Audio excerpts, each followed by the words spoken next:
We have been striving for gender equality for many years, and we still aren't where we want to be.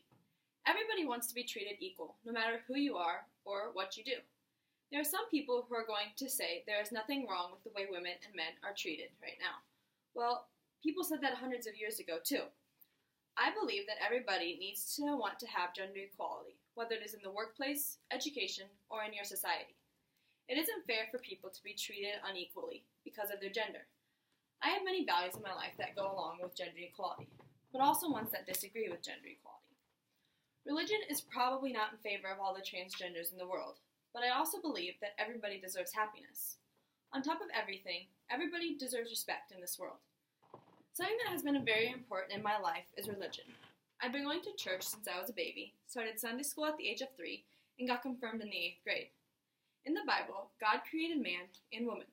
He created only those two genders. He didn't create Adam to identify as a woman, and he didn't create Eve to act like a male. Religion goes against gender equality in this stance. My value of religion has contradicted with some of my other values because I also believe that people should be allowed to do what they want and be who they want. In Zach Ford's article, Religious Freedom Arguments Kill Nebraska's LGBTQ Employment Protections Bill, he said, Republicans feared it would violate the religious freedom of employers. Nebraska has been trying to pass a bill that bans LGBTQ job discrimination. It hasn't been passed yet, and Ford thinks that it is because of the religious business owners. I can see why religious business owners wouldn't want this bill to be passed. Their beliefs and the Bible says that people are created a man or you are created a woman. Humans don't get to decide their own gender.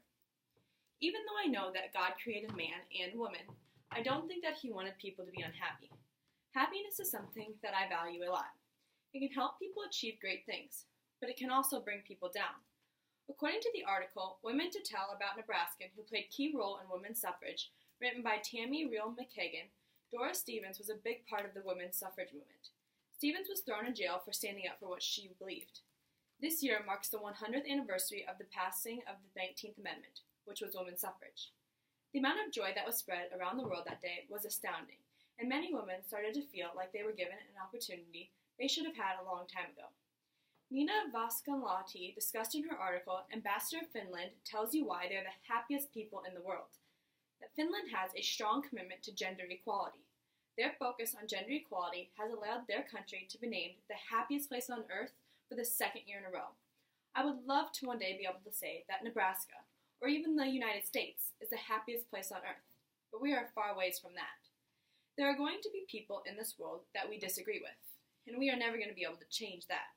But making those people feel like they aren't worth happiness or that they shouldn't be here can be changed.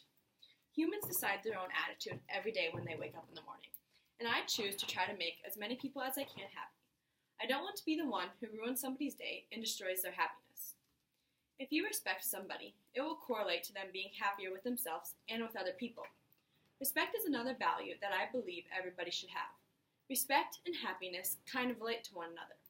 Addressed in the article, U.S. women feel less respected than European Canadian peers, written by Sophia Clutch and Megan Brennan, stated that 59% of Americans said women in their country are treated with respect and dignity. That's 41% of Americans who think women aren't getting respected. Everybody should be given an equal opportunity. This probably doesn't help that we are one of the least happiest countries in the world. Disrespecting somebody isn't going to get anybody anywhere. I don't have to agree with somebody's thoughts or actions, but I can respect that they did what they wanted and made their own choices. Joanne Young from the Lincoln Journal-Star said, Nebraska has been working to get equal representation in their legislature. Nebraska has recorded a number of 14 women who are making state lawmakers. Nebraska is starting to represent women just as much as they respect men. It still isn't quite equal, and it could take over another 100 years before we get there. But I respect that the states and countries that are trying to change. I respect Nebraska for putting women on their legislature and for trying to pass an LGBTQ job discrimination. Everybody is getting an equal opportunity, and that is all anybody asks for. Gender equality is something almost all of us are striving to achieve, and most of us don't know how bad it was hundreds of years ago.